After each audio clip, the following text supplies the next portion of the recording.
Hey everybody, it's Cauliflower Man here, and today we're going to talk about 10 tips to help you play Battleborn like a pro. Now these tips are tips that should be useful for everyone. It's things that no matter your skill level, you screw this up and you don't pay attention to these things as much as you should. So let's go ahead and let's start it off. Our tip number one is very simple. It's just never quit pushing. Now the one thing about Battleborn that makes a lot of people lose is that they think it's something like Overwatch, and in Overwatch you have to make sure you're with your team. Battleborn is more about being with your minions, and your minions never quit pushing, so in order for you to keep with your minions you have to keep pushing. So in Battleborn, basically speaking, or generally speaking, you want to push forward as far as you can until you start to get weak, then you retreat until you heal, and then you get right back in there. So never quit pushing. Never ever quit pushing. Next, you got to learn to heal. This one's really big. It's surprising that I would have to say this, but most people on Battleborn do not heal correctly at all. When you're a healer, your entire team should be at full health all the time. Obviously that's not going to happen because sometimes they're going to die or whatnot, but if your team's not at full health, you need to be focusing on healing. Now if you're a Miko, that means you're basically going to be using your healing beam the whole time. If you're an Alani, anytime you have your geyser to use to heal people, you use that, and then when you don't have your geyser, you're getting stacks as quick as possible by shooting easy targets, because you're trying more to get stacks to heal rather than to do damage with your torrents. And then for the other characters, for an Umbra, throw down those sunspots all the time. For Kid Ultra, you got to make sure that your support drones are down in the right area, and you got to make sure that you level them up in the best way to heal as well. A lot of people really don't do that correctly, and so just make sure you're healing correctly. Number 3, learn how to tank. Now this one's a little different than number 2, where it says learn how to heal, because as a healer, that's basically your role. Learning to tank it's not about choosing a certain character. It's about learning how to play the role of a tank. Now a tank, what you do is you run out in front of absolutely everybody and you take all the damage. You can do this as a Wrath, as a Galilea, you can do it as a Kid Ultra. Kid Ultra is one of the best tanks in the game, so is Miko, but you have to get out there and you have to take damage. So you really need to learn how to do that. Don't just think that a tank is a character who has a lot of health. That's not true. Generally speaking, characters that have a lot of health are very good at tanking, but tanking is a role, so you really need to learn how to do that. Next we have kill the minions first. Minions are the most important thing in this game. If you leave the minions there, they're going to do huge amounts of damage. Minions put out more damage than most characters can, so if you just let the minions walk by, you're going to get crushed because you're taking so much damage from the minions. Secondly, the only way you do any damage to the Sentry is if you start if you let your minion wave push all the way through. So the enemy minion waves are just as big as your minion waves, so if you don't focus the minions, your minions are not going to get anywhere. So you always focus those minions first, and then after you kill the minions, then you can start working on those Battleborn. Now this next one, it says kill the AI second. That's after you kill the minions. Now the AI, that's things like turrets, that's things like Thralls or elite bots. You want to kill those second. Technically speaking, certain times you want to kill Thralls first or elite bots. That's kind of dependent. You could even say Thralls and minions. You could put them in that, or you could say the Thralls and the elite bots are in the minion category and you need to kill them first. But the AI specifically has to do with the accelerators, the thumper turrets, and the Sentry turrets. If you don't take those out, then you're just going to take a lot of ambient damage. And secondly, for every assist that those get and every kill that those turrets get, the person who bought those, they get experience. So you're just letting the enemy team rack up huge amounts of experience. You need to make sure that they waste their shards, and the only way they waste their shards is if you kill their AI. One thing that I hear from a lot of good teams, which is terrible advice, is don't kill the turret until we push. No, kill the turret before you push. Kill the turret after you have cleared the minion wave, because if you don't, then you're just handing the enemy team a lot of free experience and a lot of free damage that they wouldn't be getting otherwise. Make sure that you kill those AI, and if you leave those, you're really just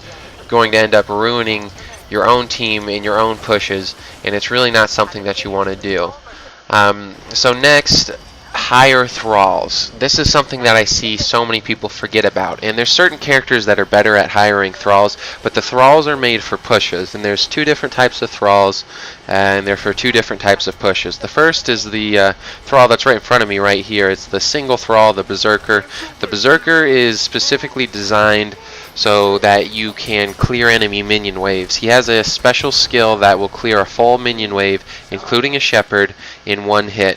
So when you get that Thrall out there, you wait for him to use his special attack on the minions, and it clears the minions. Like I said first, or in number 4, kill minions first. Well, if you get a Thrall Berserker, he'll kill the minions for you, so you don't have to worry about that.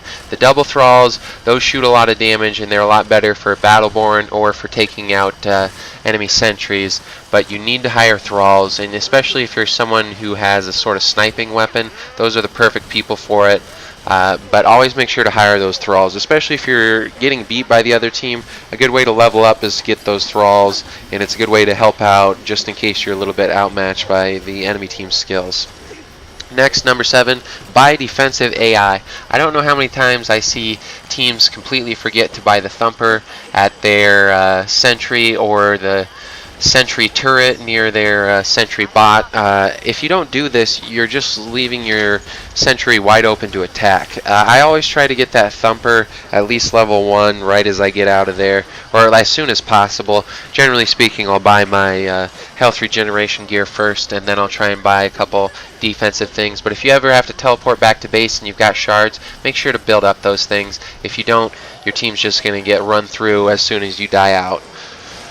Number 8, teleport to base. If you ever get weak, even if you have multiple healers, let's say you're someone like an Atticus or Kelvin and you're down to like 400 health, just get back off to the side and teleport to base. Obviously, if you can afford to just get healed real quick, do that. But I don't know how many times I see people get unnecessary deaths just because they don't want to teleport. Teleporting back, yeah, it does take a few seconds, and you'll have to run back to your team. But the main reason that you want to do this is because when you teleport, you may lose a few seconds because you're not in the battle, but if you were to die, you would give up a huge amount of experience, and you would have to wait even longer because you have to respawn. So you absolutely need to use that teleport, and if you don't teleport during a match, basically you're doing it wrong, and you're gonna end up making your team lose. Number 9, don't let a Sentry's shield recharge. Now, I don't know how many times I play in games where we'll do a lot of damage to the Sentry, and we have opportunities just to shoot at the Sentry, but I'm a melee character, and none of the team does. You don't necessarily have to do any damage to the Sentry, but there's like a 10-second shield recharge delay on its shields, and the shields are thousands of damage that you're going to have to put into it before you will do health damage to a Sentry. So just every 7 or so seconds, try and put one shot on the Sentry if its shield's already down.